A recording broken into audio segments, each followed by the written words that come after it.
Hello friends, welcome to நிமியமி channel. இன்றைக்கி நம்ம பார்க்க போகிறது நோய் எதிர்ப்பு சக்தி அதிகப்படுத்துறதும் சளி, இருமல், காய்ச்சல், தலைவலி, தலபாரம் இது எல்லாத்தையும் உடனே சரியாக்கக்கூடிய ஒரு அருமையான கஷாயம்தான். இந்த வீடியோ உங்களுக்கு பிடிச்சிருந்ததுன்னா லைக் பண்ணுங்கள், ஷேர் பண்ணுங்கள், கமெண்ட் பண்ணுங்கள்.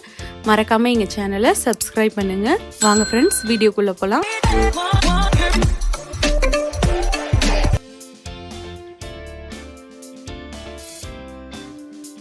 இந்த கஷாயத்தில் நம்ம சேர்க்குற ஒவ்வொரு பொருளுக்கான மருத்துவ குணங்கள் என்னென்னு பார்த்துட்டு நம்ம இந்த கஷாயத்தை எப்படி செய்யலான்னு பார்க்கலாம்.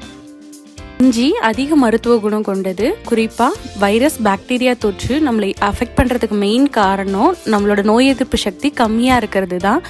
இஞ்சியில் நார்மலாகவே நோய் எதிர்ப்பு சக்தியை அதிகப்படுத்துகிற தன்மை இருக்கிறதுனால நம்ம இஞ்சி சாப்பிடும் பொழுது அது வைரஸ், பாக்டீரியா தொற்றுலேருந்து நம்மளை பாதுகாக்குது. லவங்கப்பட்டை, பட்டையில் பாக்டீரியாவை எதிர்க்கக்கூடிய ஆன்டி ஆக்சிடென்ட் இருக்கிறதுனால நம்மளுடைய தொண்டையில் ஏற்படுற வலியை உடனே சரி செய்யுது. நம்ம நுரையீரலில் எவ்வளோதான் சளி அஃபெக்ட் ஆகியிருந்தாலும் நுரையீரலில் இருக்க சளியை முற்றிலுமாக வெளியேற்றுறதுக்கு உதவுது. அன்னாசி பூ, இதுவும் அதிகமான நோய் எதிர்ப்பு சக்தி கொண்டது. சளி, இருமல் பிரச்சனைகளை தீர்க்கக்கூடியது. நரம்பு சம்பந்தமான நோய்களை குணப்படுத்தி நம்ம ஆரோக்கியமாக வச்சுக்கிறதுக்கு உதவுது. கிராம்பு ஆக்சிஜனேற்றம், வைரஸ் பாதிப்பை எதிர்க்கிறதுக்கான பண்புகள் இதில் நிறைய இருக்குது. இதுலேயும் நிறைய நோய் எதிர்ப்பு சக்தி இருக்குது. கல்லீரலில் ஏற்படுற காயங்களை சரி செய்யுது. ரத்தத்தில் சர்க்கரையோட அளவு கட்டுப்படுத்துது. செரிமான பிரச்சனைகளை சரி செய்யறதுக்கும் உடல் எடையை குறைக்கவும் எலும்பு ஆரோக்கியத்தை மேம்படுத்தவும் கிராம்பு உதவியாக இருக்குது. ஜீரகத்தில் உள்ள பாக்டீரியா எதிர்ப்பு பண்பு நமக்கு ஏற்படக்கூடிய சளி, இருமல் மற்றும் காய்ச்சலை குணப்படுத்துது. ஜீரகத்தில் தேவையான அளவு இரும்புச்சத்து இருக்கிறதுனால இரத்த அணுக்கள் உற்பத்திக்கு ரொம்ப உதவியாக இருக்குது. நோய் எதிர்ப்பு சக்தி இதில் அதிகமாக இருக்குது. உடல் எடையை குறைக்கவும், இரத்த சோகையை குணப்படுத்தவும், மூட்டு வலியை சரி செய்யவும், வயிற்று வலியை விரட்டவும் இது ரொம்ப உதவியாக இருக்குது. மிளகு நுரையீரல் மற்றும் செரிமான மண்டல உறுப்புகளோட செயல்திறன் அதிகரிக்குது. நெஞ்சு சளியை போக்குது. புற்றுநோய் வர்றது முன்னாடியே தடுக்குது. உடல் எடையை குறைக்கவும், ஜலதோஷத்தை போக்கவும், மன அழுத்தத்தை போக்கக்கூடியது. துளசி காய்ச்சல், தொண்டைப்புண், தலைவலி, கண், வாய் பிரச்சனைகள், இதய நோய், சளி, இருமலை குணப்படுத்துது. இன்சுலினை சீராக சுரந்து நீரிழிவை கட்டுப்பாட்டிட வச்சிட்ருக்கு. சிறுநீரக கல் மற்றும் சிறுநீரக பாதையில் ஏதாவது தொற்று இருந்துச்சுன்னா அதையும் குணப்படுத்துது. மன அழுத்தத்தை குறைக்குது.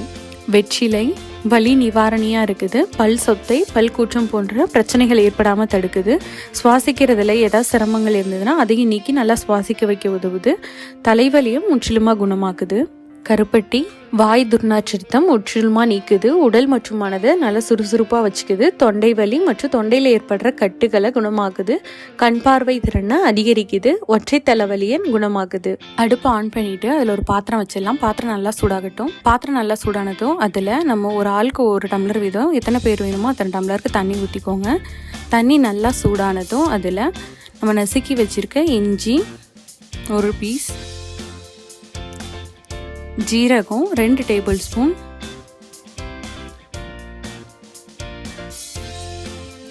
பட்டை 4 பீஸு, அன்னாசிப்பூ 3, கிராம்பு 10, மிளகு 2 டேபிள் ஸ்பூன், மிளகுத்தூள் 2 டேபிள் ஸ்பூன், துளசி, வெத்தலை போட்டுக்கலாம். இப்போ கொஞ்சம் கொதிச்சதும் அதில் 1/4 டேபிள் ஸ்பூன் மஞ்சள் தூள் சேர்த்து கொதிக்க விடுங்க.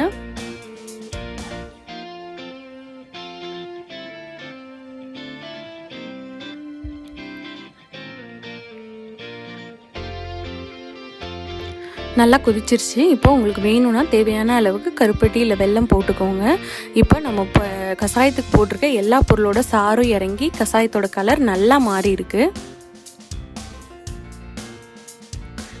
கஷாயம் நல்லா கொதிச்சு சுண்டிடுச்சு. இந்த அளவுக்கு நல்லா கஷாயத்தை கொதிக்க விடுங்க. நல்லா சுண்டுற அளவுக்கு விட்டுருங்க.